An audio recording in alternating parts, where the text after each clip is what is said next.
पुंडलीकवरदा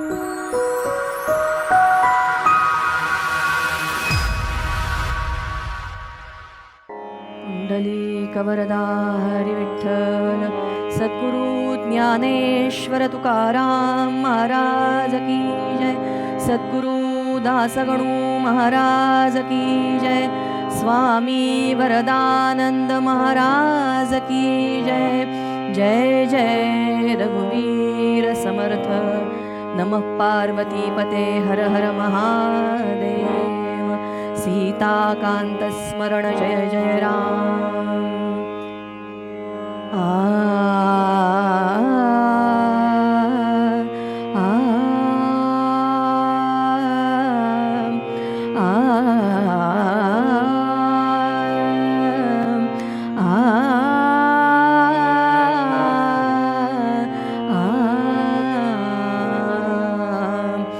रामदास माय माझी रामदास माय माझी रामदास माय माझी पतित पावना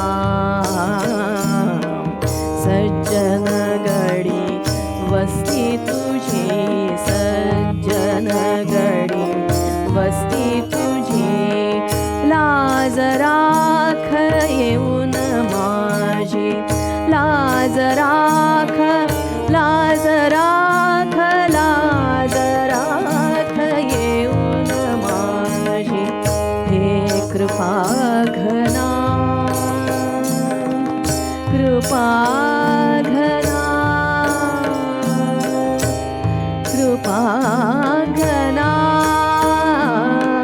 रामदास माय माझी रामदास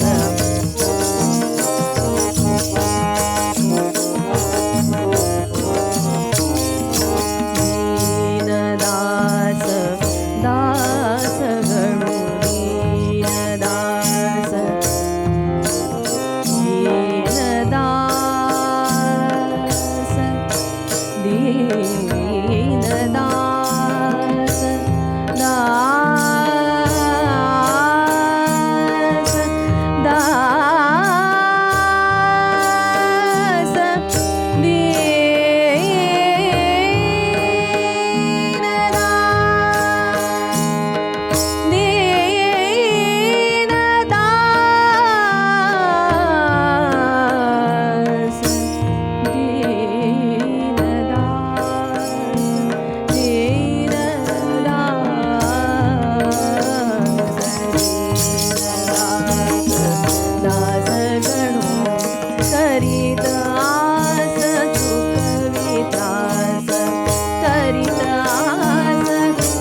बसाए रहमत करो रामा रहमत करो रामा पुंडलीक वरदा हरी विठ्ठल सीताकांत स्मरण जय जय राम. नमस्कार. जुन्या विद्वान कीर्तनकारांच्या कीर्तनाच्या आनंदासह नवीन अनेकांना या कीर्तनाचं व्यासपीठ उपलब्ध करून देणारा एकमेव यूट्यूब चॅनल कीर्तन विश्व. या कीर्तन विश्वचा प्रकल्प 12 वर्ष चालणार आहे. पैकी 5 वर्ष पूर्ण झाली आहेत. अनेक नवीन कीर्तनकार, अनेक नवनवीन विषय, अनेक नवनवीन मालिका आपण त्यामध्ये सादर केल्या आहेत. तेव्हा हा प्रकल्प आता पूर्णत्वाकडे जाण्यासाठी शक्यतो जेवढी शक्य असतील तेवढी कीर्तनं आपण प्रायोजित करा असं आवाहन करतो. प्रायोजित करणं शक्य नसेल तर यथाशक्ती जी काही आपल्याला मदत करता येईल ती जरूर करा. आणि या आर्थिक मदतीबरोबरच आणखीन एक, आपल्याकडे जुन्या कीर्तनकारांच्या काही संहिता उपलब्ध असतील तरी आमच्याकडे पाठवा. कारण सगळ्या नवीन कीर्तनकारांच्यासाठी एक मोठी कीर्तन संहितांची बँक तयार करण्याचा सुद्धा आम्ही प्रकल्प करतो आहोत. आणि अनेक जुन्या जाणत्या वेगवेगळ्या पठडीतल्या कीर्तनकारांची कीर्तनं ही रेकॉर्ड व्हावीत, आर्काईव्ह व्हावं या दृष्टीनं आपला हा प्रयत्न चालू आहे. तेव्हा असे कोणी कीर्तनकार असतील तरी त्यांची सुद्धा माहिती पाठवा. कार्यालयाचे नंबर आपल्या समोर आहेत. तेव्हा या प्रकल्पासाठी शेअर करा, सबस्क्राईब करा. हा तर विषय महत्त्वाचा आहेच, पण प्रायोजित करा आणि याचबरोबर अनेकांना या प्रकल्पामध्ये जोडून कीर्तन विश्वची बळकटी वाढवत राहा, एवढीच आपल्या सगळ्यांना प्रार्थना.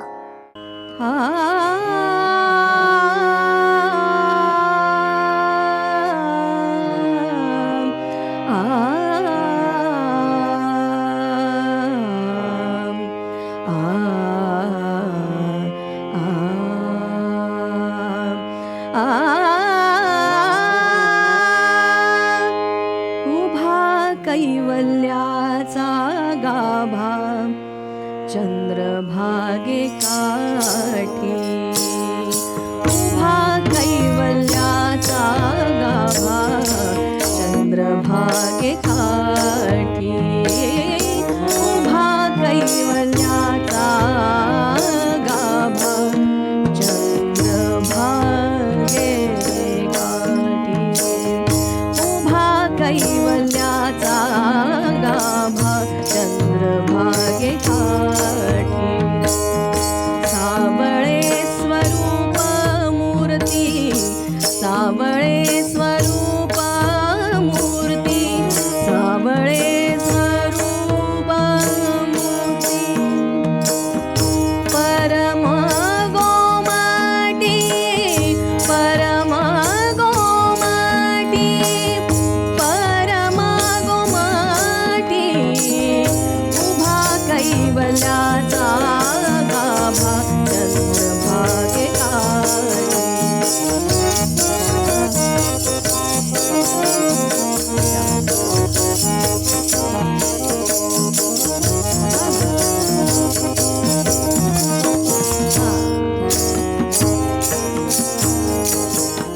निढळावरती कर दोन्ही कासे पितांबर, निढळावरती कर दोन्ही कासे पितांबर, मस्तकी पागोटे अंगी, मस्तकी पागोटे अंगी, मस्तकी पागोटे अंगी, शेला अंगावरा, शेला अंगावरा, शेला अंगावरा, उभा कैवल्याचा गाभा चंद्रभागे काठी,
विठ्ठल विठ्ठल विठ्ठल विठ्ठल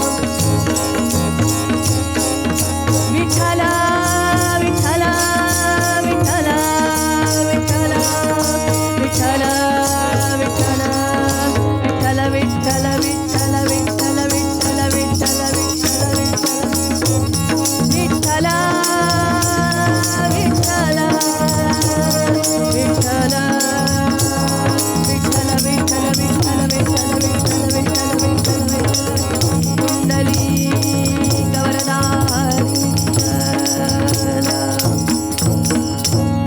जय सच्चिद घन जानकी जीवन नारायण तव दासोहम जय सच्चिद घन जानकी जीवन नारायण तव दासोहम जय सच्चिद घन जानकी जीवन नारायण तव दासोहम जय सच्चिद घन जानकी जीवन नारायण तव दासोहम जय सच्चिद घन जानकी जीवन नारायण तव दासोहम नारायण तव दासोहम नारायण तव दासोहम कुंडलीक वरदा हरी विठ्ठल सीताकांत स्मरण जय जय राम. परमपूज्य दासगणू महाराजांच्या या पूर्वरंगाच्या पदामध्ये हे खरं तर दोन अर्थाने महत्त्वाचं पद आहे. पूर्वरंगाचं पद तर आहेच आहे, पण जेव्हा बसून आख्यान सांगितलं जातं त्यावेळेला हे नमनाचं पद पण आहे. आणि भजनावली या नित्यनेमाने होणाऱ्या उपासनेमध्ये या पदाचा अंतर्भाव आहे. जसं सुंदर ते ध्यान उभे विटेवरी करकटावरी ठेवून या, हे तुकोबांचे शब्द प्रत्येक मनामनात रुजलेत ठसलेत, लता दिदींच्या आवाजाने रुंजी घालतात. तसं दासगणू महाराजांचे हेही शब्द तितकेच तितकेच तितकेच मनाच्या गाभाऱ्यात घर करून राहतात. पण यात रूपाचं वर्णन वेगळं केलं आहे. नीटसं ऐकलं तर लक्षात येईल. उभा कैवल्याचा गाभा चंद्रभागे काठी, इथे बारकाव्याने लक्ष द्यायला लागेल. कैवल्य हा शब्द वापरला आहे. केवल हा मूळ शब्द आहे. केवल म्हणजे एकमेव अद्वितीय. असं काय आहे जगात? ब्रह्म. त्याचा तो जो भाव आहे ते म्हणजे कैवल्य. ते असं कैवल्य, ते केवल तत्व म्हणजे नेमकं काय हो, कसं येते समजून घ्यायचं असेल तर काय करावं लागेल? आपण जर कैवल्य हा शब्द ढोबळ मनाने विचार करत असू तर मोक्ष मुक्ती याला पर्यायवाचक शब्द आहेत असं आपण समजू, पण ते तितकेसे समर्पक नाहीत. कारण मुक्ती आणि मोक्ष हे बंधन या शब्दाशी निगडीत आहेत, पण कैवल्य हे जे तत्व आहे ते बंधनविरहित आहे. काय आहे? आपण हे शब्द कैवल्याच्या चांदण्याला भुकेला चकोर सगळं शब्द म्हणजे हे सगळे शब्द ऐकतो नेहमी, पण अर्थ समजून उमजून जर आपण ऐकायला लागू तर त्या भावात रमायला वेळ लागणार नाही. रमण्यावरनं आठवलं की परमपूज्य स्वामी वरदानंद भारती म्हणजे तीर्थस्वरूप अप्पा जेव्हा विष्णू सहस्रनामाचे पाठ करत असत त्यावेळेला, आता सर्वसामान्यपणे आपण जेव्हा करतो तेव्हा 10 ते 15 मिनिटात संपायला हवं पाठ असेल तर, त्यावेळेला जेव्हा अप्पा म्हणायला सुरुवात करायचे, कोणीतरी विचारलं त्यांना की अप्पा तुम्ही मगाचपासून पाठ म्हणताय, किती पाठ झालेत? अप्पा म्हणाले ओम विश्वम विष्णुर्व एवढंच म्हणतोय. म्हणजे काय हो? विश्वम विष्णुर्व षटकारो या एवढ्या शब्दामध्ये किती अर्थ भरलेला आहे. त्या अर्थात रमणं म्हणजे खऱ्या अर्थाने विष्णू सहस्रनामाचा पाठ करणं. मग तो विष्णू सहस्रनामाचा पाठ असो, रामचरितमानसातली एखादी ओवी असो, रामरक्षा असो, मारुती स्तोत्र असो, अर्थ समजून उमजून करायचं आहे. किती वर्ष बालवाडीत राहायचं आहे? बालवाडीपेक्षा जेव्हा आपण पहिलीत जाऊ, दुसरीत जाऊ, 10वीत जाऊ, 12वीत जायचं आहे ना, मग किती वर्ष तांत्रिक पद्धतीने मंत्र म्हणायचे, स्तोत्र म्हणायची? तिथे थांबायचं आहे, पुढे जायचं आहे. असाल तेथून पुढती चला. आपण यानंतर जेव्हा पद म्हणतो त्यावेळेला लक्षात येईल की सगळ्या परिस्थिती मांडल्यात परमपूज्य आप्पांनी, की स्थिती काल देश असो काही काना, रूप वर्णवेश असो काही काना, त्याग याग राग असो काही काना, असाल तेथून पुढती चला, असाल तेथून वरती चढा, यत्न सोडा ना. कैवल्य या शब्दाचा अर्थ समजून घ्यायचा आहे म्हणून हे सगळं. कैवल्य म्हणजे अद्वैत आहे. ते हा पारमार्थिक सत्य स्वरूपाचा एक शब्द आपण असा म्हणू की पारमार्थिक सत्य म्हणजे काय, खूप जास्त जड शब्द होत आहेत ना हे. पारमार्थिक सत्य, पारमार्थिक सत्य म्हणजे फार काही नाही. मन, बुद्धी, वाणी याच्या पलीकडे जे काही अनुभवायला मिळतं, जे शब्दात मांडता येत नाही, शब्दात सांगता येत नाही, तरीही शब्दाशिवाय पर्याय नाही, असं जे काही अलौकिक तत्व असेल ते म्हणजे कैवल्य. उभा कैवल्याचा गाभा चंद्रभागे काठी, असं जर काही असेल तर ते चंद्रभागेच्या ठिकाणी उभं कसं काय आहे हो? तिथे पुढे शंकराचार्यांच्या ब्रह्मसूत्र भाष्यामध्ये कथा आली आहे की एक बाष्कल नावाचा जिज्ञासू होता. बाहुव नावाच्या ऋषींना त्यांनी एक प्रश्न विचारला की ब्रह्म म्हणजे नेमकं काय, मला समजून घ्यायचं आहे. एकदा विचारलं, काहीच उत्तर नाही. बाष्कलला वाटलं की ऋषी बहुतेक मुके, बहिरे असे तर नाहीत ना. अजून एकदा विचारलं तरी उत्तर नाही. पुन्हा वाटलं की ह्यांना खरंच कळलं नाही आहे का मी काय म्हणतोय ते, म्हणून उंच स्वरात विचारला तोच प्रश्न, तरीही उत्तर नाही. परत विचारलं, मग लक्षात आलं की बाष्कल स्वतःला समजतोय की ह्या शब्दाचा अर्थ समजून घेण्यासाठी मीच पात्र नाही आहे का, तरीही उत्तर नाही.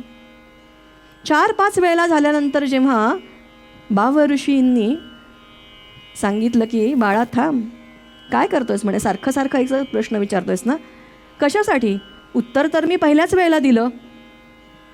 तो दचकला म्हणे, कधी, मी ऐकलं नाही. अरे जे ऐकलं नाहीस असंच जे तत्व आहे ते आहे ब्रह्म. जे सांगता येत नाही तेच आहे ब्रह्म. सार हाच की असं जे सांगताही येत नाही तरीही सांगावं लागतं. पण हे सांगण्याचं काम कोण करतं, संत. जे सर्वव्यापक असतं त्याला बांधून ठेवणं अवघड आहे ना, पण ते ब्रह्मतत्व एकत्र करून त्याची शक्ती निर्माण करणं, ती शक्ती कशाची शक्ती आहे, संतांना माहिती आहे, ती भक्तीची शक्ती आहे. कारण संतांनी ते तत्व घनीभूत केलं, एकत्र केलं.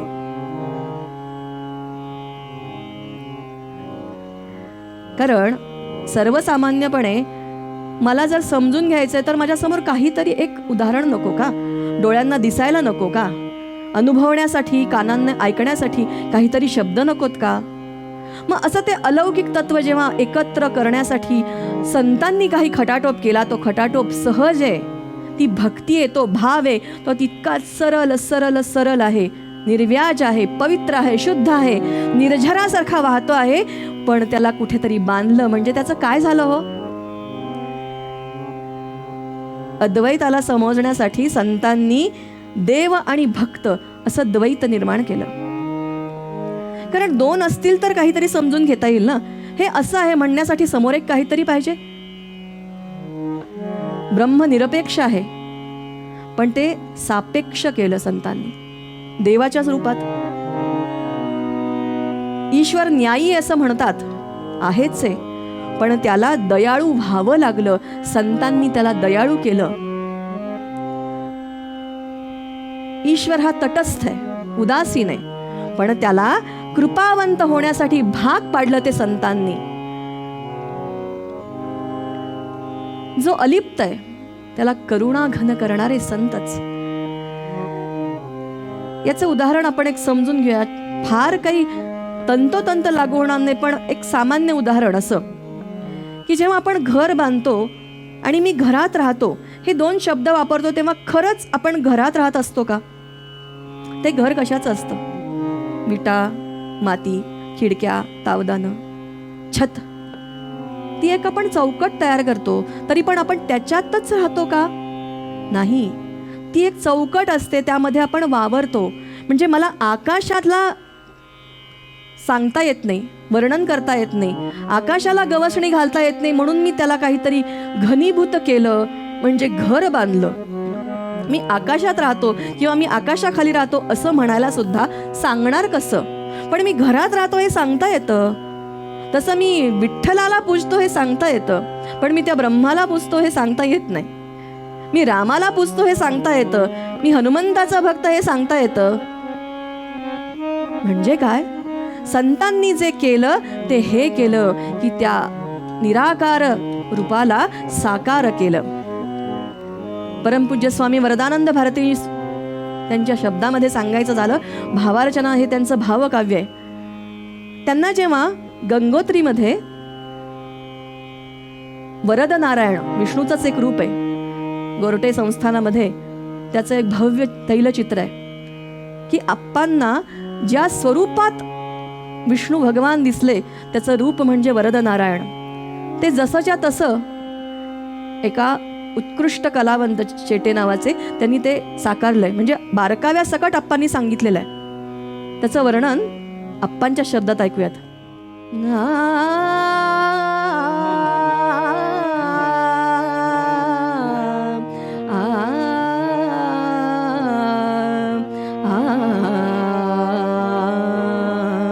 साकारले रूप असुनी निर्गुणी, साकारले रूप असुनी निर्गुणी, साकारले रूप असुनी निर्गुणी. अर्ध पद्मासनी, अर्ध पद्मासनी शोभे मूर्ती, अर्ध पद्मासनी शोभे मूर्ती, साकारले रूप असुनी निर्गुणी, साकारले रूप असुनी निर्गुणी.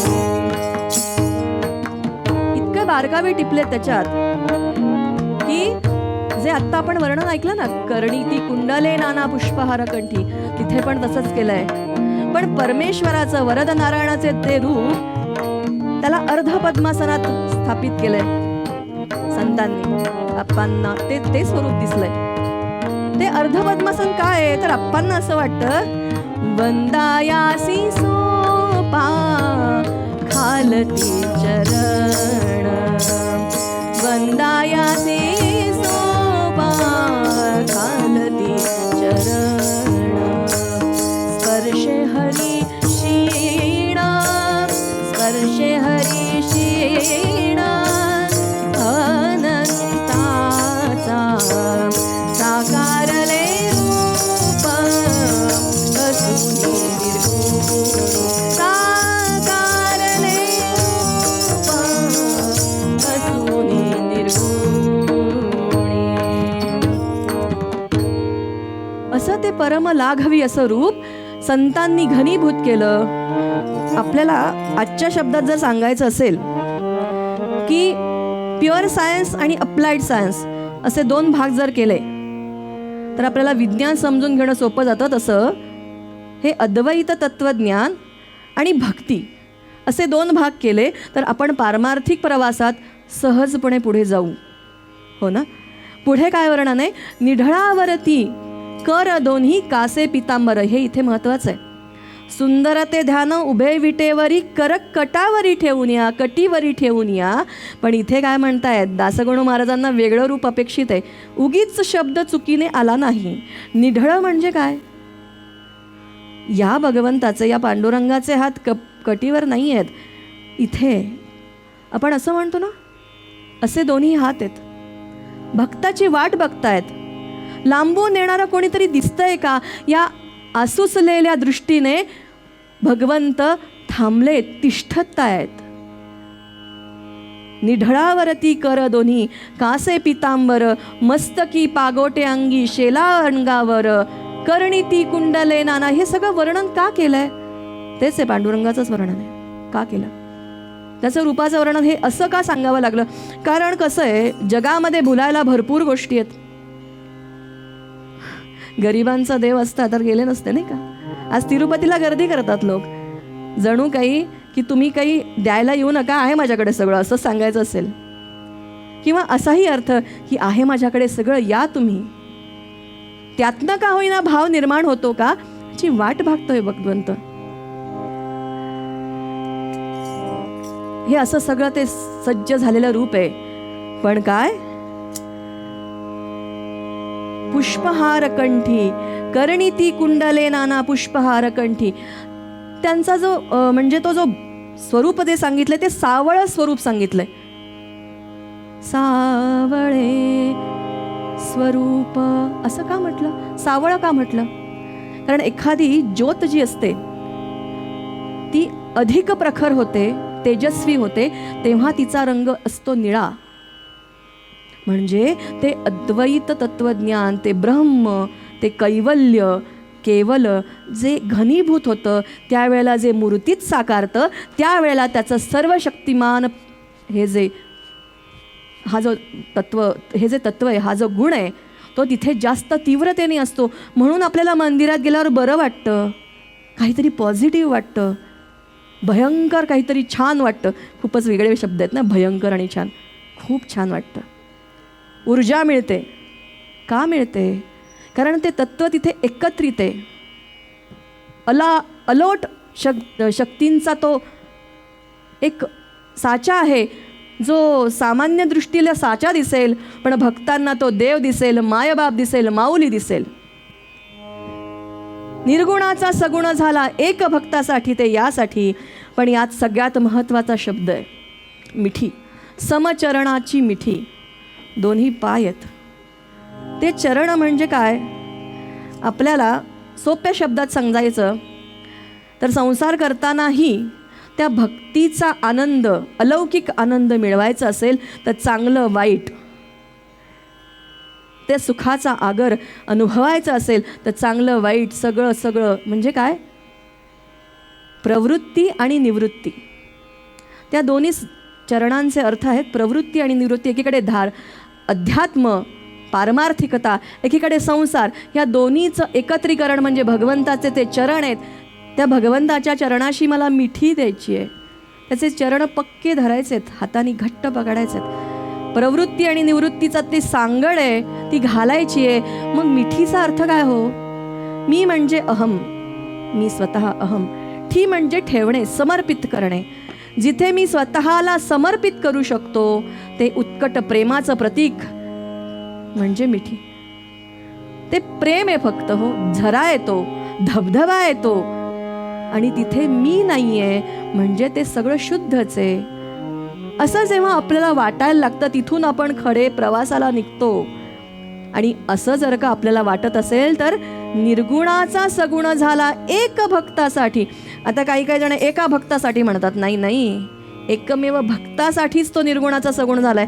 का हो? ऋषीमुनी तपस्वींना अजूनही तो निराकार निर्गुण स्वरूपातही दिसतो ना. योग्यांना अनुभवायला येतो, ज्ञानी लोकांनाही अनुभवायला येतो, पण भक्तांना नाही हो दिसत. त्यांना सुरुवात करायची असते, त्यांना सामान्य दृष्टीने बघायचं असतं, ऐकायचं असतं. रूपाची एक गोडी असते, ते बघायचंय. निर्गुणाचा सगुण झाला एक भक्तासाठी, दास गणू म्हणे घाला समचरणा मिठी. असं ते अलौकिक तत्व आपल्या भक्तासाठी काय काय करतं हे आपण उत्तर रंगात बघूयात. रहम नजर करना हे रे साई, रहम नजर करना हे रे साई, रहम नजर करना. बच्चों का पालन करना, बच्चों का पालन करना.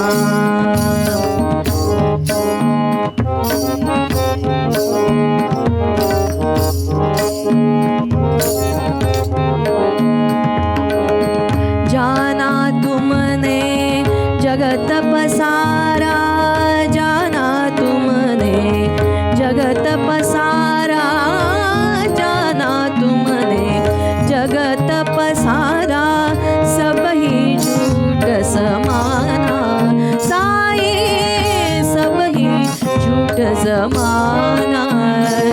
बच्चों का पालन करना, बच्चों का पालन करना।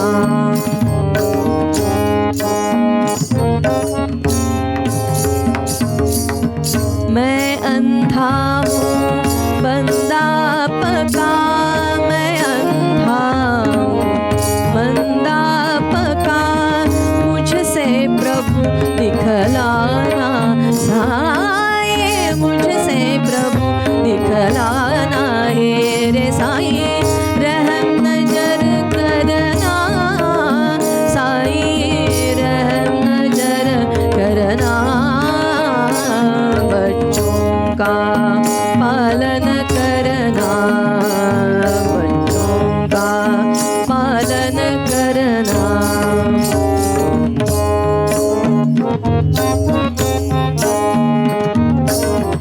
दासगणु कहे अब क्या बोलूं, दासगणु कहे अब क्या बोलूं, क्या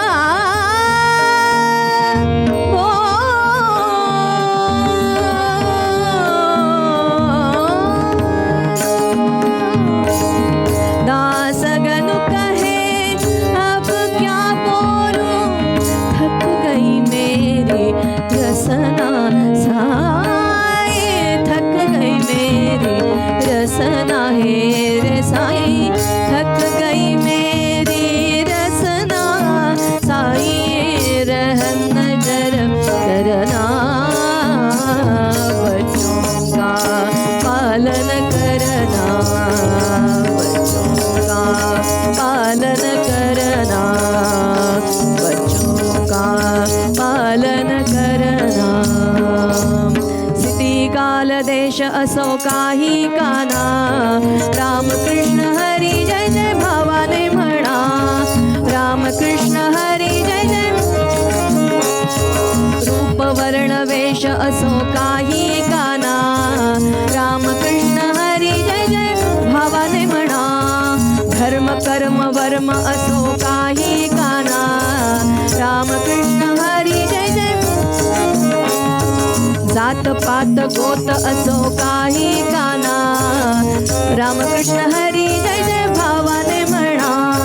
आचार विचार उच्चार असो काही काना, रामकृष्ण हरी जय जय। ध्येय गेय गेय असो काही काना, रामकृष्ण हरी जय जय भावाने म्हणा, रामकृष्ण हरी जय जय भावाने म्हणा। असाल तेथून पुढती चला यत्न सोडाना, रामकृष्ण हरी जय जय भावाने म्हणा।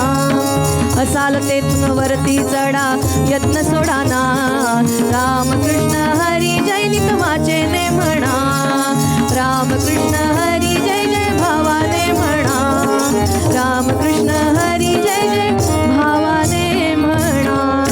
कुंडलीक वरदारी विठ्ठल सीताकांत स्मरण जय जय राम। नमः पार्वतीपते हर हर महादेव। धरूनी पहा वेश तो मानवाचा, जगी जन्मला अंजनी बाळसाचा। जया शोभले नाम ते रामदास, नमस्कार माझा तयाच्या पदास। जय जय रघुवीर समर्थ। या पृथ्वी तलावर साक्षात हनुमंतच जणू अवतीर्ण झाले ते समर्थ रामदासांच्या स्वरूपात। सूर्याजीपंत ठोसर आणि राणूबाईंच्या पोटी जन्माला आलेले समर्थ रामदास, कृष्णाजीपंत नावाचे त्यांचे पूर्वज 1000 वर्षांपूर्वीच कर्नाटकातून बिदरहून महाराष्ट्रात येऊन स्थायिक झाले। तिथून पुढे ठोसर घराणं जांब नावाच्या गावामध्ये स्थायिक झालं। ते आजतागायतही तिथे रामाचं मंदिर आहेच आहे, ठोसर घराण्याचं जे परंपरागत मंदिर आहे ते. सूर्याजी पंत कोण होते हो? 1200 सूर्यनमस्कार, गायत्री पुरुषचरण करणारे, त्रयोदशाक्षरी रामनामाचा जप करणारे, आदित्य हृदय स्तोत्राचं पठण करणारे असे सूर्याजी पंत. आणि राणूबाई त्यांच्या पत्नी सुशील, मर्यादाशील, नीतिवान, विलीन तल्लीन अशा रामभक्त अशा राणूबाई. असे जेव्हा आई वडील असतात तेव्हा शुद्ध बीजापोटी फळे रसाळ गोमटी हे अनुभवाला येतच. दोघांनी सूर्याची उपासना केली आहे, रामाची उपासना केली आहे. किती वर्ष? 30 वर्ष. त्यानंतर रामाचा प्रसाद म्हणून रामचंद्रांनी आशीर्वाद दिला की तुमच्या दोघांचंही मनोरथ पूर्ण होईल. कारण सूर्याजी पंतांची इच्छा होती रामाचं दर्शन कुठल्याही अपेक्षेशिवाय, हे महत्त्वाचं. राणूबाईंना अपेक्षित होतं 2 पुत्र व्हावेत, दोन्हीसाठी तथास्तु असा आशीर्वाद मिळाला. पहिला पुत्र झाला गंगाधर पंत, स्वभावाने अत्यंत सात्विक, मर्यादाशील, गंभीर स्वभावाचे. दुसऱ्याची वेळ आली, राणूबाईंना डोहाळे लागले. डोहाळे कसले हो? कारण समर्थांचं पुढचं कार्य कृष्णेच्या ताटावर होतं. त्यामुळे आता जांब गावाच्या बाजूला गोदावरी माय आहे, गोदावरीचं पाणी चाले ना, त्यांना कृष्णाचं पाणी आणायला लागेल. आणि मग काय, एकदा असंच झालं की राणूबाईंचे डोहाळे असे विलक्षण असे की कधी कधी काही कळायचंच नाही. अचानक एके दुपारी त्या उठल्या आणि वनात जाऊन बसल्या. सगळ्यांनी शोधाशोध केली, कुठे गेल्या. तर राणूबाई तपक्लांत मुद्रेमध्ये बसल्या होत्या, समाधीस्थ. सूर्याजी पंतांनी जागेवर आणलं, त्यांना उठवलं आणि म्हणाले काय? तर त्या ज्या आविर्भावात बोलत होत्या त्याच्यानी भीती वाटली सूर्याजी पंतांना. त्या म्हणायला लागल्या की तुम्ही सगळे संसारी लोक आहात, मला यात रमायचं नाही. आणि असं काहीतरी बोलायला लागल्यानंतर एक जाणकार जोशीबुवा होते, त्यांना सूर्याजी पंतांनी बोलवलं आणि म्हटलं अहो हे काय करते ही, कसले डोहाळे म्हणायचे हे? सूर्याजी पंतांचं ते म्हणणं ऐकलं.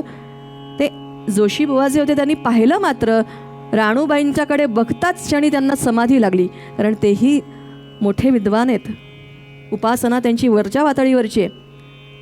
राणूबाई म्हणतात ऐका आता माझं चरित्र, असं म्हणून त्यांनी रामायण सांगायला सुरुवात केली.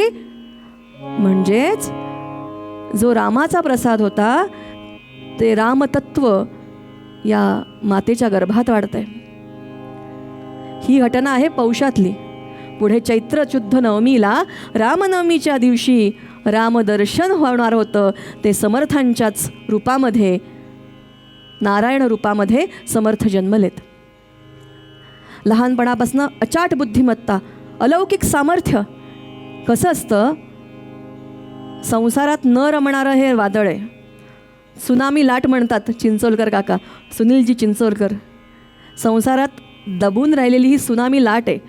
समर्थांना असं ठरता येत नव्हतं, कारण गंगाधर पंत स्वभावाने थोडे गंभीर असल्यामुळे सगळ्यांचं ऐकायचे, पण हे नव्हते ऐकत. अत्यंत खोडकर वृत्ती, हाती लागायचेच नाहीत. घरच्यांनी विचार केला की हा काही ऐकतच नाही. एकदा सकाळीच नारायण गायब झाला, दुपारपर्यंत आलाच नाही. कसं बसं शोधून कुठून तरी आणलं त्याला. राणूबाईंनी जेवणापर्यंत काहीही बोलल्या नाहीत, त्या काहीच म्हणाल्या नाहीत. पण राणूबाईंनी जेवण झाल्यानंतर प्रश्न विचारला, कुठे गेला होतास? ते आईचं प्रेम जरी करड्या स्वरात असलं तरी मुलाला जाणवतं. बापांनी रागवल्यानंतर तो राग वेगळा असतो. हां, कुठे गेला होतास? काहीही उत्तर नाही. राणूबाईंनी आणखीन काही समजुतीच्या गोष्टी सांगितल्या, काहीच बोलले नाहीत नारायणाने. ह्याचा अर्थ घरच्यांनी असा लावला की बोललेल्याचा परिणाम झालाय, पण असं नव्हतं. त्यानंतर जे समर्थ, आता समर्थ शब्द नकोच आहे, नारायण गायब झाले. ते संध्याकाळी अडगळीच्या खोलीमध्ये काहीतरी काम होतं म्हणून राणूबाईंनी प्रवेश केला. पूर्वीचा काळ आहे, हातामध्ये कंदील आहे, शोधाशोध चालू आहे बाहेर, पण काहीतरी कामानिमित्त त्या खोलीत गेलेल्या असताना राणूबाईंना समाधीस्थ अवस्थेमध्ये तपक्लांत मुद्रेमध्ये असणारे नारायण दिसले. राणूबाईंच्या जीवात जीव आला. त्यांनी नारायणांना हलवलं. अरे बाळा, खूप बोलले ना रे मी दुपारी तुला. नारायणांनी डोळे उघडले. आई, तू माझ्या हिताचंच तर बोललीस. नाही, तरी पण खूप बोलले. आणि इथे काय करतोय सर? आई, चिंता करतो विश्वाची. हे वयाच्या 6व्या वर्षी दिलेलं उत्तर, बालवयातलं उत्तर, जगाच्या पाठीवर मोठं आश्चर्य आहे. कारण शब्दांचे अर्थच कळत नाहीत वय कितीही झालं तरी. विश्वाची चिंता करणारा योगी, संघटक, तपस्वी, अजून काय काय विशेषणं वापरावीत समर्थांना. ते वाक्य अरे कोणाचं तरी ऐकलं असेल असं समजल्या राणूबाई आणि दुर्लक्ष केलं. वय वाढतंय. राणूबाईंच्या लक्षात आलं की यातला 2चे 4 हात केले म्हणजे हा ठिकाणावर येईल. मी सांगते ते कळेल. कारण गंगाधर पंत एव्हाना सगळ्या कारभारासाठी काही मदत करायला लागले होते. 2चे 4 हात म्हणजे लग्न करून दिलं की माणसं सुधारतात, हा गैरसमज पूर्वीपासून आहे. कारण ही अंधारात मारलेली उडी आहे. पडली, आपण बॅलन्स केला, संतुलन राखलं तर ठीक, नाही तर कपाळमोक्ष ठरलेला. शादी के लड्डू जो खाए वो पचताय, नहीं खाए वो भी पचताय, ही म्हण सगळ्यांनाच माहिती आहे. ह्या गैरसमजापोटी राणूबाईंनी समर्थांचं, नारायणाचं लग्न ठरवायचा प्रयत्न केला. 4 मुली येऊन परत गेल्या. काही कळेच ना मुलींकडनं नकार का येतो. कारण नारायण असं करायचे की मी जरा पाहुण्यांना वेशीपर्यंत सोडून येतो असं म्हणायचे. वेशीपर्यंत जायचे आणि सांगायचे की तुम्ही नकार द्या, मुलगा आम्हाला पसंत नाही असं उत्तर पाठवा. 4ही ठिकाणी एकच उत्तर म्हटल्यानंतर राणूबाईंना मात्र शंका आली. आता मात्र नारायणाची कुठलीही युक्ती कामी येऊ नये म्हणून एक योजना राखली गेली. स्थळ आलं मामाचं, भानजी गोसावी, मामाचीच मुलगी, घरचंच स्थळ. त्यामुळे आता नारायणांना संधी नाही स्वतःचं काही जाऊन सांगण्याची. उपयोग नव्हता. लग्न ठरलं. फाल्गुन अष्टमी, फाल्गुन वद्य अष्टमी, गोरज मुहूर्त, संध्याकाळी 7:40चा मुहूर्त आहे. गंगाधर पंतांना हाताशी धरलं नारायणांनी.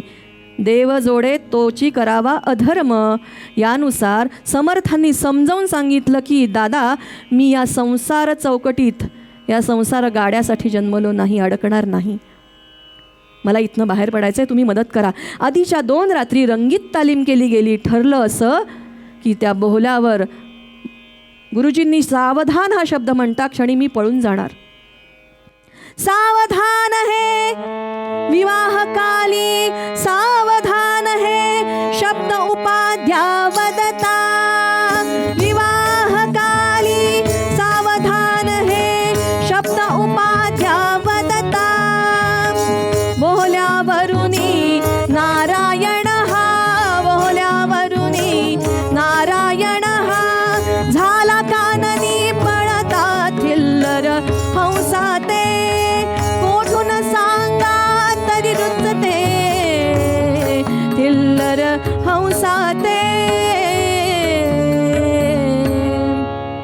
सावधान सावधान असं शब्द नुसता ठरला होता. पण तो शब्द संपता क्षणी, अर्थात संध्याकाळची वेळ, पूर्वीचा काळ आहे, असं सगळीकडे रोषणाई नाही आहे. समर्थांनी जे धूम ठोकली म्हणता ते तब्बल 11 दिवसांनी ते नाशकात येऊन रामरायाच्या चरणीच विसावले. आता सगळ्यात महत्त्वाचा प्रश्न, समर्थांनी एका मुलीवर अन्याय केला तथाकथित लोक म्हणतात. पण जेव्हा नियोजन समर्थांचं आहे तेव्हा असं कुणावरही अन्याय कसा करून होईल. त्याच मुहूर्तावर, त्याच मंडपात त्या मुलीचं एका अंबडच्या देशमुख नावाच्या बिजवर तरुणाशी, 11 वर्षाचा तो मुलगा आहे, त्या पूर्वीच्या काळानुसार ते वय आहे, त्याचं लग्न लावून दिलं गेलं तिच्याशी. तिच्या आयुष्यातला कुठेही धक्का लागला नाही आहे. असो, धावत येणारा तो नारायण नाशकात येऊन थांबलाय. आता तिथून अखंड तपश्चर्या सुरू केली आहे. जसं वासरू धावत यावं आणि स्वतःच्या गाईला बिलगावं, आईला बिलगावं, नदी सागराकडे ज्याप्रमाणे धावत जावी तसे समर्थ आलेत. रामरायाच्या चरणी घट्ट हात पकडलेत. तिथे आता तपश्चर्या करायची, सगळीकडे बोभाटा करायचं नाही. तिथे त्यांनी रामदास हे नाव धारण केलंय. 12 वर्ष अखंड तपश्चर्या आहे. कशी आहे माहिती आहे? जरा दिनचर्या समजून घेऊया. गोदावरीचा काठ आहे, रात्री 3 वाजता म्हणजे ब्राह्ममुहूर्तावर 3 वाजता उठायचं आहे, 4 वाजेपर्यंत अन्नी करायचंय, गायत्री पुरश्चरण, 13 कोटी नामनामाचा जप, असं अखंड ते तप करायचंय. 12-12:30 पर्यंत सगळं झाल्यानंतर भिक्षा मागायला जायचंय. पंचक्रोशीमध्ये आणलेली भिक्षा एका सुती वस्त्रामध्ये घ्यायची आहे, गोदावरीच्या पात्रात जायचंय, त्या पाण्यात बुडवायचे. कसं बुडवायचंय? सगळे रस निघून जायला पाहिजेत, वासना रहित व्हायचंय. तपश्चर्या अगीच उपास तापास करायचे, थोडंसं विषयांतर, पण महत्वाचं आहे की माणूस उपास करतो कशासाठी? त्या चवी आठवत करतो. हो, समर्थांचं हे शिकायचंय काय? यात अडकायचं नाही, म्हणूनच तर आपण उपासना करणार आहेत ना. वासनेवर संयम आणायचा आहे, जिभेवर संयम आणायचा आहे, म्हणून ती भिक्षा अशी पाण्यात बुडवावी. त्याचे किती भाग असायचे? नैवेद्य समर्पित करायचा आहे, पहिला रामरायाला, दुसरा गाईला, तिसरा कावळ्याला, चौथा एखाद्या आषाढभूत कुत्र्यासाठी, काही कण त्या पाण्यातल्या माशांसाठी सुद्धा, आणि उरलेलं जे काही असेल ते स्वतः ग्रहण करायचं. ह्याला म्हणतात तपश्चर्या, ह्याला म्हणतात उपासना.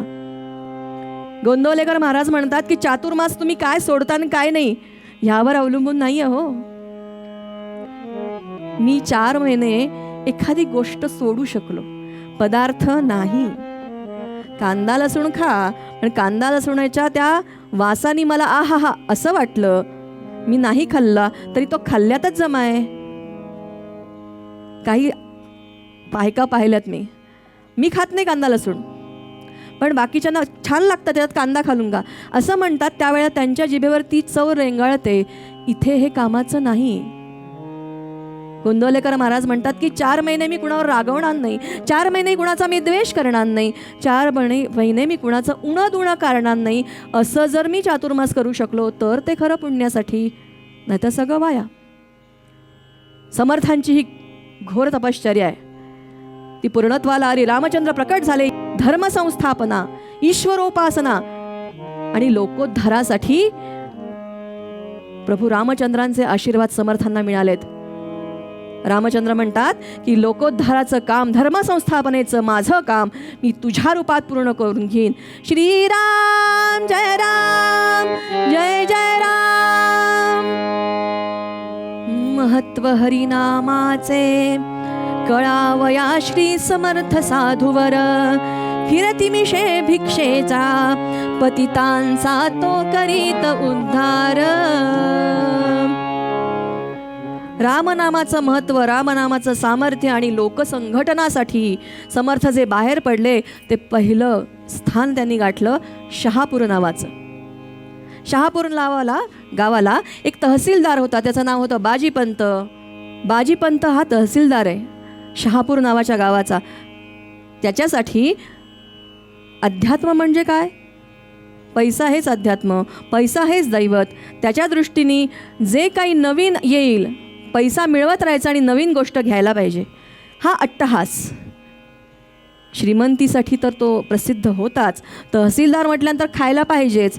अहो, हल्ली मुली बघण्याच्या कार्यक्रमामध्ये मुलींकडनं पण असं मी ऐकलं आहे की सरकारी नोकर आहे का, खातो ना, म्हणजे असं विचारायचं नाही किती खातो, खात असेल तर चांगला. हां, हे खऱ्या गोष्टी आहेत ह्या.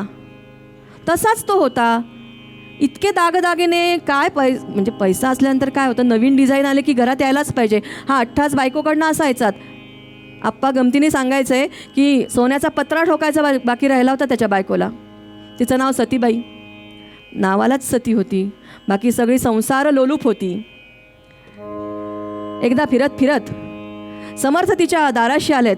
मरे एक त्याचा दुजा शोक वाहे, अकस्मात तोही पुढे जात आहे. पुरे ना जनी लोभरे क्षोभ त्याते, म्हणून जगी मागुता जन्म घेते. श्रीराम जय राम, जय जय राम असा जयघोष केला. मात्र अर्थ तर तुम्हाला कळलाच की या जगात सगळं नश्वर आहे. अर्थ सांगायचा वेगळा होता पण लावला वेगळाच. रामनाम घेतलंय म्हटल्यानंतर राम शब्द ऐकलाच क्षणी सतीबाई धावत बाहेर आली. अरे अरे अरे म्हणजे हे काय म्हणतोस? नको बोलू सरे जोगड्या, नको बोलू सरे जोगड्या, भल भल ते माझ्या घरी ही मशीद मडगी नसे, भरली पोरांनी ओसरी ग, भरली पोरांनी ओसरी. अरे अरे अरे जोगड्या म्हणे काय म्हणतोयस? काय राम राम राम काय म्हणतोयस? तिच्या संकल्पनेप्रमाणे राम हा शब्द राम नाम सत्य आहे असं शेवटीच म्हणायचं असतं. तुला घर भरलं दिसत नाही, पाहवत नाही, काय म्हणतोस म्हणे आपेशी काहीतरी.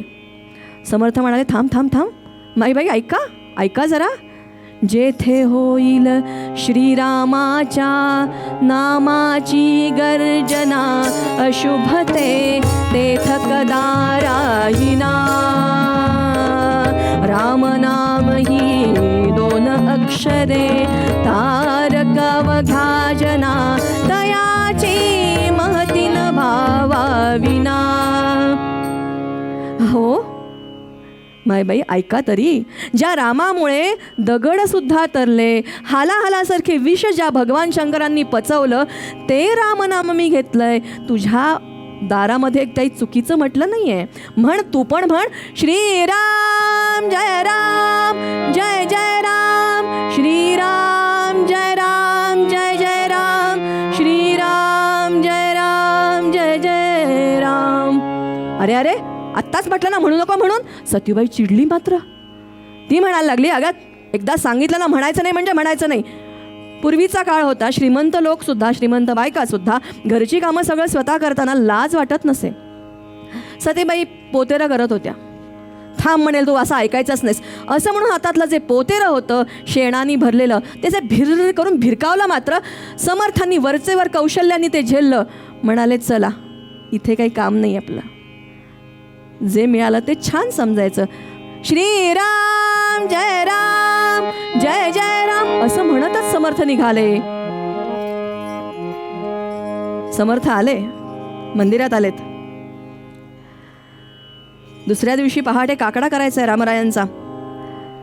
आता काय म्हणता, समर्थांना आनंद झालाय. ते पोतेरं मिळालंय, ते स्वच्छ धुतलं त्यांनी, शेणाने सारवलं, ते अधिक स्वच्छ होणार होतं.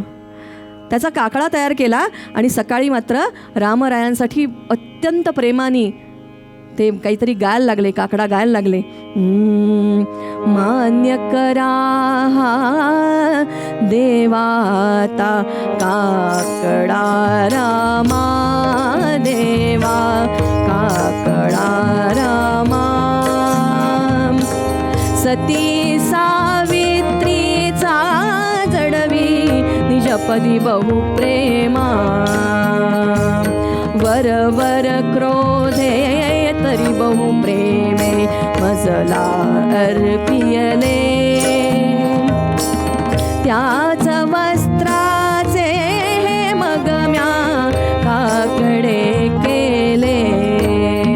समर्थ म्हणतात रामराया देवा ऐका, हे असं तुम्ही समजताय तसं नाही आहे. हे तिने खूप मला प्रेमाने दिलंय. हो नाही का, हिरण्यकश्यपू वगैरे राक्षसांनी जी भक्ती केली ना ती विरोध भक्ती या सतीबाईची आहे. तिने खूप प्रेमाने दिलं. संतांचं हे मन आहे, आईचं मन आहे. मुलगा कितीही हट्टी असला, कितीही दिवसभर त्रास दिलं तरीसुद्धा आई संध्याकाळी तक्रार वडिलांकडे अशी नाही करत की ह्याला शिक्षा करा, ती उलट बाजूच घेते. तसं संतांचं हृदय भगवंताकडे तेच सांगते की हिची काही चूक नाही आहे. संतांचं हृदय माऊलीचं आहे पण देव मात्र न्यायी आहे. त्यांचा संतांचा अपमान परमेश्वराला सहन झाला नाही आणि विजापूर दरबाराला मात्र जाग आली. तिथनं आदेश निघाला, जाओ गिरफ्तार करो बाजी पंत को, जाओ गिरफ्तार करो बाजी पंत को. भेज दिया नहीं इन्होंने अभी दाम को, बदमाश पड़ा है ममन बेमान हो गया. मराठवाड़े की तहसील जमा के का गया, जाओ गिरफ्तार करो बाजी पंत को. अभी क्या भी जाओ उस बम्मन को उठा के लेके आओ. अरे इतक्या वर्षापासून तहसील दिली नाही म्हणजे काय, काही हिशेबच लागे ना. हे अचानक जे काही प्रकाश पडतात ना, आपल्याकडेही काही आहेत महाभाग, इतकी वर्ष खाल्ले पण कधी उघडं पडलं नाही ह्याच्या माझात असतात. पण जेव्हा वरचा न्याय होतो तेव्हा बरोबर आठवण येते लोकांना. झालं, बलदंड शरीर असणारे ते पठाण लोक आले बाजीपंतांना उचलायला. ज्या बाजीपंतांकडे बघून आदर दाखवायचा म्हणून गावातल्या बायका डोक्यावरचा पदर खाली करायच्या, त्या बाजीपंतांना आज सगळे ते कैदी म्हणून घेऊन जात आहेत ते पठाण लोक. हे बघावं लागायला लागलं. सतीबाईला अतोनात दुःख झालं. काय करावं काही कळेना. तेव्हा स्त्री हृदय, एरवी काही नाही झालं तरी नवस बोलायला बायका फार पुढे असतात.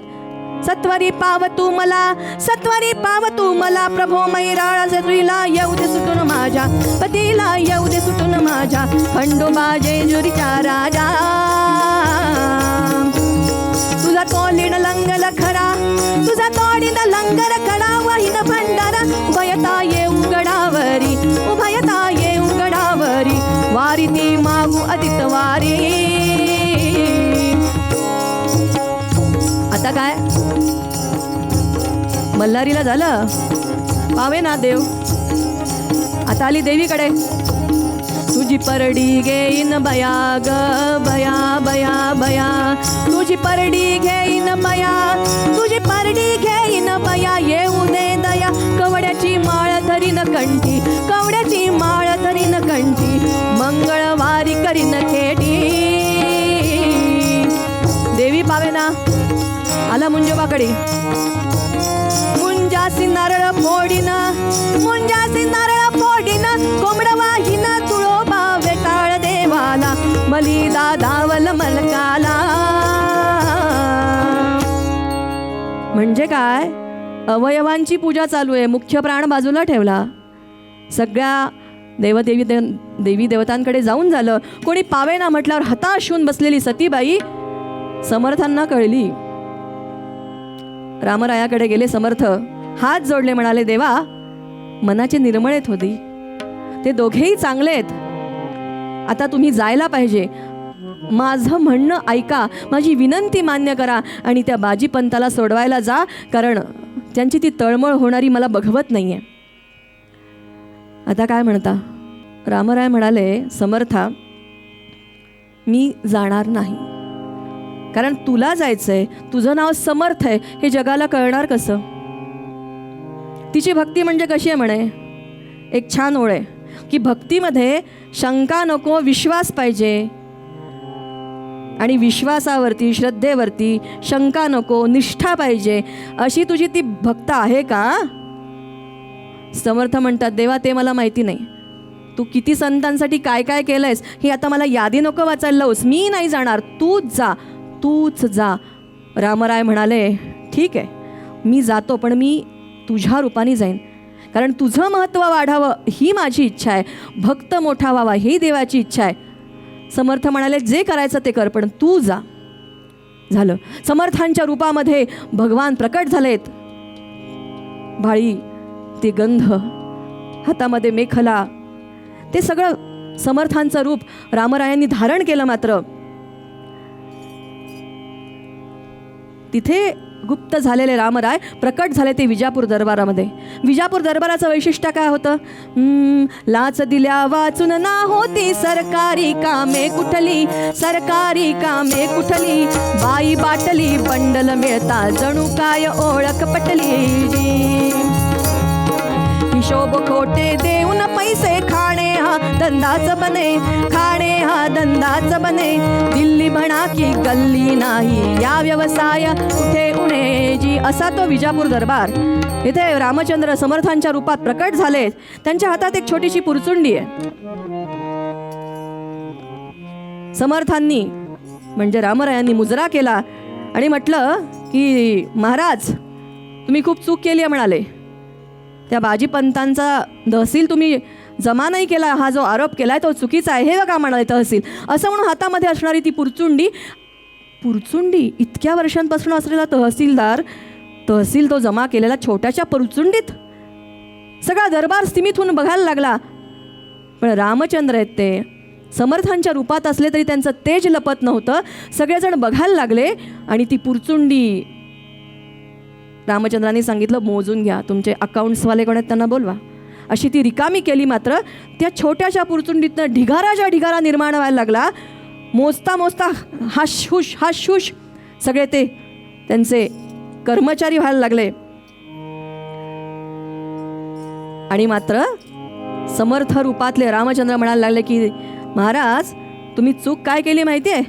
अहो तो बाजीपंत त्याच्या काही दोष नाही आहे, तो निष्पाप आहे. कारण त्यांनी एका भल्या नावाच्या सेवकाबरोबर ही रक्कम केव्हाच पाठवली होती. आता हे रूपक आहे, पदाचा सार एवढाच आहे की तो भल्या नावाचं म्हणजे आपलं मन हे महत्त्वाचं आहे. हे जे मन असतं ते मुळात चांगलंच असतं, पण तो चालत चालत चालत मोह नावाच्या वाडीत आला. जिथे माणसाला मोह होतो तिथे त्याला वात झाला आणि तो पांगळा झाला. कारण एकदा मोह झाला की माणूस तिथून अनिती करण्याला सुरुवात करतो. वात झाला, पांगळा झाला, त्याच्यामुळे त्याच्याजवळची ती रक्कम तशीच राहिली. पण त्याची बायको, तिचं नाव काय आहे? नीती, म्हणजे आपली सत्सद विवेक बुद्धी असते ना, एक चांगलं मन असतं बघा. ती जी नीती आहे ना, तिने मात्र ती रक्कम घेतली. चित्ताजीपंत देसाई नावाचा तो सावकार होता, त्यांनी ती रक्कम घेतली आणि तिने त्या श्रीकांत नावाच्या एका सावकाराकडे नेऊन ठेवली, सव्याज दिली आणि ती रक्कम ही आहे म्हणे, मोजून घ्या. आता हे सगळं ऐकलं मात्र ते समर्थांच्या रूपातलं रामरायांचं ते रूप बघितलं, बादशहा मात्र प्रेमात पडला. कारण तेज कुठे लपतंय? तकदीर ये रस्सी पंडत जी इंसान को बांध देती है. असं खूप छान पद आहे. सार हाच आहे, ज्या वेळेला त्या सेवकानी ती पुरचुंडी रिकामी केली त्या क्षणी त्या बादशहाला प्रकाश पडला. त्याला वाटलं की ज्याचा सेवक इतका मोठा आहे तो बाजीपंत चुकीचा असूच शकत नाही. ताबडतोब त्याला सोडवून आणा असा आदेश मिळाला. आता मात्र बाजीपंतांना माहिती होतं आतनं की आपण किती पैसा खाल्लाय, कुठे कुठे दडवलाय. भिंतीत पण दडवतात बरं का हे मंत्री लोक. ज्या क्षणी ह्या तुरुंगाचं दार उघडेल त्या क्षणी एकच हे असेल, कारण असेल की तिथून मला आता फासावर लटकवण्यात येणार आहे. दार उघडलं मात्र त्याच्या आदल्या क्षणी बाजीपंतांचं जे मन आहे ना ते काय सांगतंय बघा. धिक्कार या सर्व संसार कृत्या, धिक्कार या सर्व संसार कृत्या, उमगून देती उमगून देती मुले लेकी सत्या, धिक्कार या सर्व संसार कृत्या, कुणी नाता सोडवी बंद माझा, कुणी नाता सोडवी बंद माझा, नसे आठवीला कधी राम राजा, धिक्कार या सर्व संसार कृत्या. बाजीपंत विचार करतायत, ज्या घरासाठी, ज्या नातेवाईकांसाठी, ज्या समाजासाठी म्हणून मी राबत होतो. समाज म्हणजे कोणता? माझं नातेवाईक. पैसे म्हटल्यानंतर माझा समाज वाढवतातच. ह्याची ओळख निघते का, त्याची ओळख निघते का? श्रीमंत लोकांजवळ असा गोतावळा मोठाच असतो. तो माझा परिवार आज कुणीच नाही आहे बरोबर. कधी एका क्षणासाठी सुद्धा मी त्या रामरायाची आठवण केली नाही. असा विचार करताच आहे तितक्या दार उघडलं गेलं. समोर सैनिक उभे आहेत. बाजीपंत जी आइए, आपको बादशाह जी ने बुलाया है, महाराज जी ने बुलाया है. आता मात्र बाजीपंत म्हणाला चला आता फासावर लटकायचं आहे. पण इकडे आल्यानंतर चित्र वेगळंच होतं. एक सुंदर शेर है, लोग नाहक किसी मजबूर को बुरा कहते हैं, लोग नाहक किसी मजबूर को बुरा कहते हैं, आदमी अच्छे हैं लेकिन वक्त बुरा होता है. कहाँ करे, किससे करे शिकायत, ये जो तकदीर में है वही अदा होता है. बादशहाचं ते रूप पाहिलं. बाजीपंतांना मात्र धक्का बसला की कुठल्या, म्हणजे मी काय कृत्य केलं आहे मला माहिती आहे, त्याची शिक्षा मला माहिती आहे, पण आज हे एवढं पालटलं कसं. बाजीपंतांनी विचारलं, काय झालं काय? हे काय म्हणे तुमचा तहसील जमा केलात की तुम्ही? कुणी केला? तुमच्या नोकरांनी? कारण बादशहानी प्रश्न विचारला होता, तुमचं नाव काय, तुम्ही कोण आहात? त्यावेळेला समर्थ रूपातले रामराय म्हणतात, मी बायकोचा नोकर आहे. कुणाच्या? बाजीपंताच्या बायकोचा नोकर. एवढं उत्तर दिलं. रामराय रूपी समर्थरूपी रामराय परत फिरतायत. त्या क्षणी बाजीपंत येत आहेत. बाजीपंत विचारतात, कोणी सोडवलं? त्यावेळेला सांगतात की आपल्या बायकोच्या नोकरांनी तर सोडवलं, तुमच्या पत्नीच्या नोकरांनी तर सोडवलं. पत्नीचा नोकर हा शब्द ऐकला मात्र बाजीपंताला धक्काच बसला. कुठे तो? हे का इकडे गेला? असं म्हटल्यानंतर बाजीपंताचे धावत निघाले. म्हणता काहीच अंतर चालून गेल्यानंतर एक पाठमोरी आकृती दिसतीये. धावत धावत धावत गेलेत. बाजीपंतांनी हात धरला. अरे कोण तो? मालक, मी तुमच्या बायकोचा नोकर आहे. बायकोचा नोकर? हे तू जमा केलंस? हो. बायकोचा नोकर? पण अरे पगार तर मी देतो ना. मग पगाराच्या वेळेला कधी दिसला नाहीस ते? पगार तुमच्या मायसाहेब देतात म्हणे, बाईसाहेब देतात. काय पगार तुझा? तो आकडा सरी मला माहिती पाहिजे ना. माझ्याचकडनं तर ती पैसे घेते. नाही, त्यांच्या ते प्रायव्हेट अकाउंटमधून आहे म्हणे. Private account? काय आहे नेमकं? वैयक्तिक काय आहे तिचं? काय पगार काय तुझा? पोतेर असं म्हटलं आणि भगवंत गुप्त झाले. पोतेर? बायकोचा नोकर, पगार, पोतेर, हे 3 शब्द घोळत घोळत घोळत बाजीपंत विजापुराहून शहापूरपर्यंत कसे आले त्यांना कळलंच नाही. इकडे समर्थांना जाणवलं होतं की रामरायांनी त्यांचं काम केलेलं आहे. दुसऱ्या क्षणी समर्थ बाजीपंतांच्या दाराशी उभेत.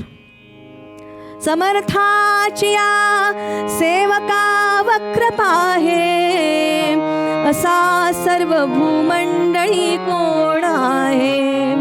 जयाची लीला वर्णिता लोकतिन्ही, नुपेक्षी कदा रामदासाभिमानी. श्रीराम जय राम जय जय राम. आता पुन्हा श्रीराम जय राम म्हणलं. ते आवाज, तो शब्द ऐकला. सतीमाई आधीच दुःखित झाली होती, हताश झाली होती, हतबल झाली होती. तिलाही तिच्या नवऱ्याचे प्रताप माहिती होते की आता बातमी येणार तर डायरेक्ट तेच, परत राम नाम, परत ते नको ते शब्द, असं म्हणून चिडून आली. समर्थ म्हणतात, बाई थांब थांब. म्हणे तुला अजूनही मन भरलं नाही का रे तुझं? तुला सांगितलं होतं ना हे अशुभ नाव घेऊ नकोस. माझ्या पतीला बघ लागलं बघते. समर्थ म्हणतात, अगं ते नाम घेतलं म्हणून तुझ्या पतीची दुष्कृत्य सुद्धा धुळीला मिळून दिली त्या रामनामानी. त्याचं ते सामर्थ्यच तसं आहे. आता तरी म्हण, श्रीराम जय राम जय जय राम. आणि आता नुसती बसू नको म्हणाले, चल लवकर पुरणवरण करायला घे, तुझे पती भारी घरी येत आहेत. आता म्हणाली ही सतीबाईच्या डोक्यात तर काही घुसतच नव्हतं. रडून रडून रडून डोळे सुजवले होते, कारण एकाच बातमीसाठी कान आसुसले होते. परत हे म्हणतात, रामनाम घे. थांब म्हणे, तुला चांगली जन्माचीच अद्दल घडवते. असं दांड दांड दांड दांड म्हणत पाय आपटत आपटत आपटत सतीबाई आत गेली. जळतं लाकूड घेतलं आणि बाहेर घेऊन भिरकावणार इतक्यात समर्थ म्हणाले, नाही, पूर्वी पोतेर होतं ठीक होतं, काकडा करता आला, आता हे नाही परवडायचं. असं म्हणून समर्थ बाजूच्याच गल्लीत गेले आणि ते लाकूड भिरकावणार तर समोर कोण? बाजीपंत. हातातलं ते जळकं लाकूड कधी खाली पडलं कळलं नाही. तिने मिठी मारली, आलिंगन दिलं आणि म्हटलं, तुम्ही आलात कसे? कसं काय? कोणी सोडवलं तुम्हाला? बाजीपंत म्हणाले, अगं तूच तर सोडवलंस. त्वा बंद मदीय सोडविला, त्वा बंद मदीय सोडविला, त्वा बंद मदीय सोडविला.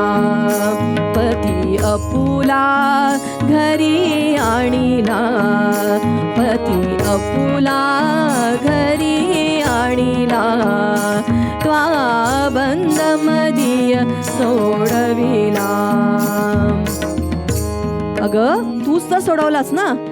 त्यांनी सगळी ती पुराणातली उदाहरणं द्यायला सुरू केली, नलाला दमयंती वगैरे वगैरे. आता जाऊ दे, आपल्याकडे वेळेचं बंधन आहे. ज्या ज्या जोड्या प्रसिद्ध आहेत प्रेमासाठी, फारच मोठ्या म्हणून म्हटल्यात, तशी तू माझ्यासाठी आहेस, तूच तर सोडवलंस मला. मी कुठे सोडवलं? कोण आलं होतं? तुझा नोकर? कोण नोकर? नाव नाही माहिती, पण वर्णन सांगतो म्हणाले. आणि असं म्हणून बाजीपंतांनी जे वर्णन केलं एकदम लक्षात आलं सतीबाईच्या, की अरे याच रूपाचं कोणीतरी आत्ता होतं इथे. थांबा थांबा म्हणाली. बाजीपंतांचा हात धरला आणि जे धावत निघाली. मात्र बाजूच्याच त्या गल्लीमध्ये समर्थ श्रीराम जय राम जय जय राम, त्याला पाहता क्षणी बाजीपंत म्हणाले, हाच हाच योगी आला मज सोडविण्या लागी. अरे बादशहा समोर ह्यानी मुजरा केला, सव्याज ती माझी रक्कम परत केली. हाच होता तो, ह्यानीच तर मला सोडवलं. आणि हा तुझा नोकर आहे नाही का? ऐकलं सतीबाई म्हणाली, अंगातलं तिच्या अवसान गेलं. अरे अरे अरे, हा माझं कल्याण करायला आला होता.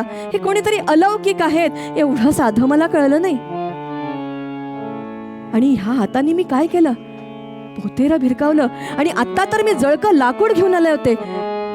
कान हात हे झडले गडे ग बाई, काय करू बाई काय करू, असे म्हणून ती सती रडे ग बाई, काय करू बाई काय करू. अरे हा मला सोडवायला आला होता असं बाजीपंत म्हणतायत, पण ह्याच संतांनी, ह्या महात्म्यानी मला काहीतरी म्हटलं होतं, ते तर मी म्हटलंच नाही. मी ह्याला अवमानित केलं, अदवा तदवा बोलले, पण ह्यानी माझं कल्याण केलं. असं म्हणून पायाशी लोटांगण घेती झाली सतीबाई आणि बाजीपंत सुद्धा. त्या दोघांनी घट्ट पायाशी मिठी मारली. समर्थ म्हणाले, थांबा थांबा थांबा. अरे आज तुम्हाला जे केलंय असं वाटतंय ते मी नाही केलं, त्या रामनामाने केलं. म्हणा आता तरी, श्रीराम जय राम जय जय राम, श्रीराम जय राम जय जय राम, श्रीराम जय राम जय जय राम. आधी त्या क्षणी जो पश्चाताप झालाय तो महत्वाचा. सतीबाई आणि बाजीपंतांनी आत्म रामनाम घेतलं, रामस्मरणामध्ये खऱ्या अर्थाने तल्लीन झाले. आता आपण जे पूर्वरंगात पाहिलं, निर्गुणाचा सगुण झाला एक भक्तासाठी.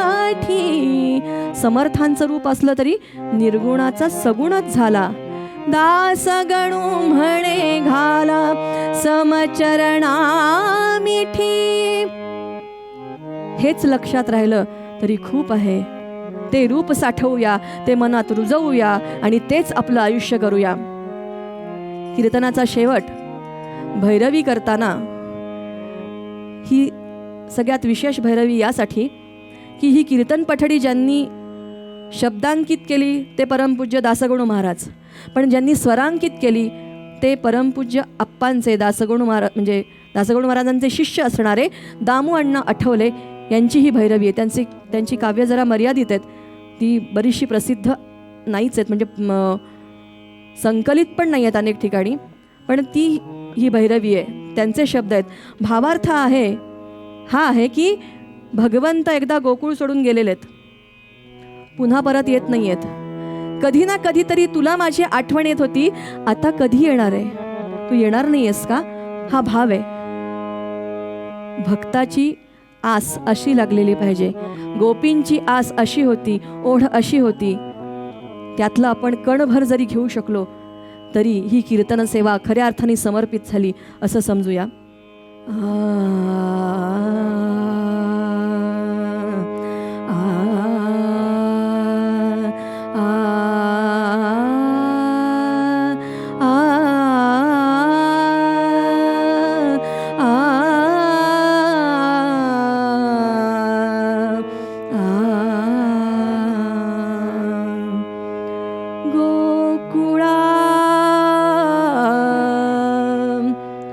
गोकुळा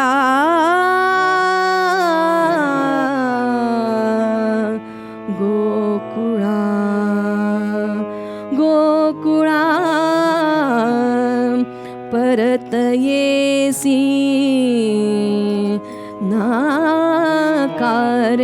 मुला गोकुळा परत येसी ना का रे मुला करमत नभते मजवीण सखया. कधी काळी असं पण होत होतं.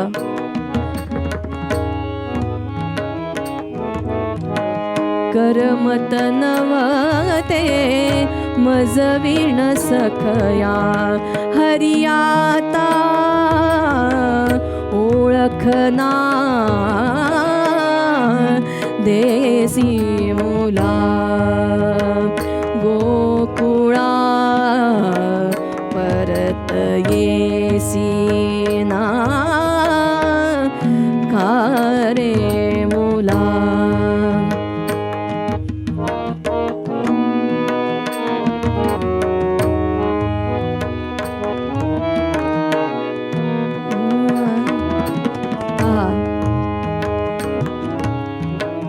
गोविंद दामोदर माधवेती गोपाल दामोदर माधवेती गोविंद दामोदर माधवेती गोपाल दामोदर माधवेती ध्वनी ऐसा ऐकू येईना का रे मुला गोकुळा परत येसी ना का रे मुला.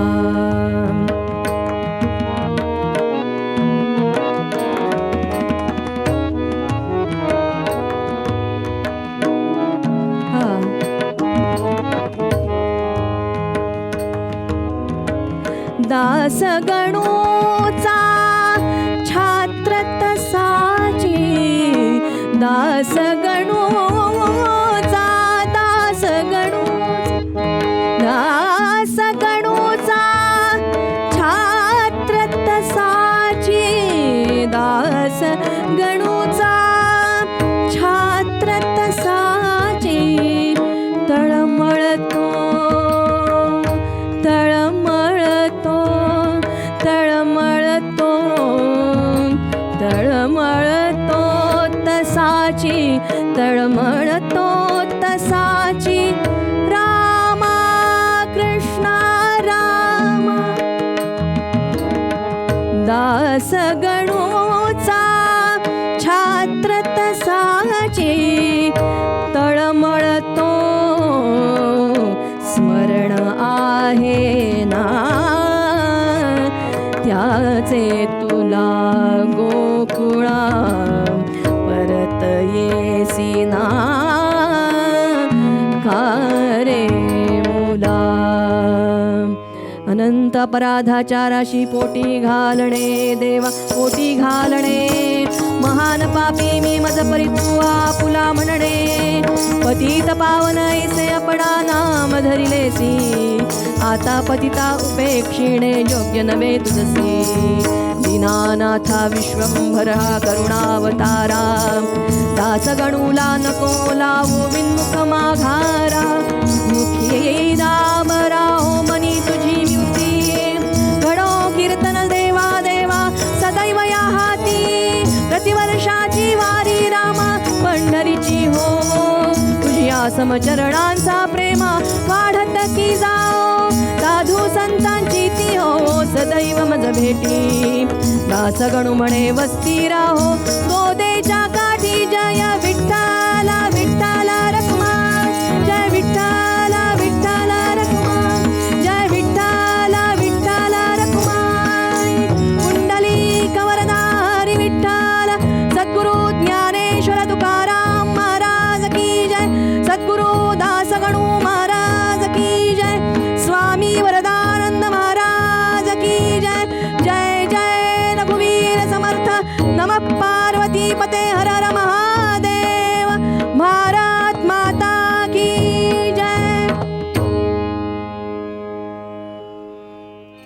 हे कीर्तन आपल्याला कसं वाटलं?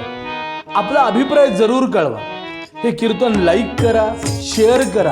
अधिकाधिक लोकांपर्यंत ही कीर्तनाची परंपरा पोहोचण्यासाठी आम्हाला सहकार्य करा. कीर्तन विश्व हे यूट्यूब चॅनल गेली 4 वर्ष अव्याहतपणे सुरू आहे. आपल्या सर्वांच्या मदतीनं, सहकार्यानं कीर्तन विश्व यूट्यूब चॅनल अधिकाधिक लोकांपर्यंत पोहोचत आहे, लोकप्रिय होत आहे. मी आपल्या सगळ्यांना विनंती करतो की आपल्या क्षमतेप्रमाणे आपण प्रत्येकानं किमान एक तरी कीर्तन प्रायोजित करा. 61 साजरी करत असताना, 75 साजरी करत असताना, घरात नवीन बाळाचा जन्म झालाय, बारसं झालंय, कुठल्या तरी निमित्तानं कुलदेवताचे आशीर्वाद आपल्याला प्राप्त व्हावे, अशा वेगवेगळ्या निमित्तानं एक तरी कीर्तन प्रायोजित करा आणि या कीर्तन विश्व प्रकल्पाला सहकार्य करा. हे एक ईश्वरी कार्य आहे. आपण सगळ्यांनी याच्यामध्ये सहभागी व्हावं आणि या परंपरेचं जतन करावं, संरक्षण करावं आणि संवर्धन करावं, अशी मी आपल्या सगळ्यांना विनम्र प्रार्थना घेतो.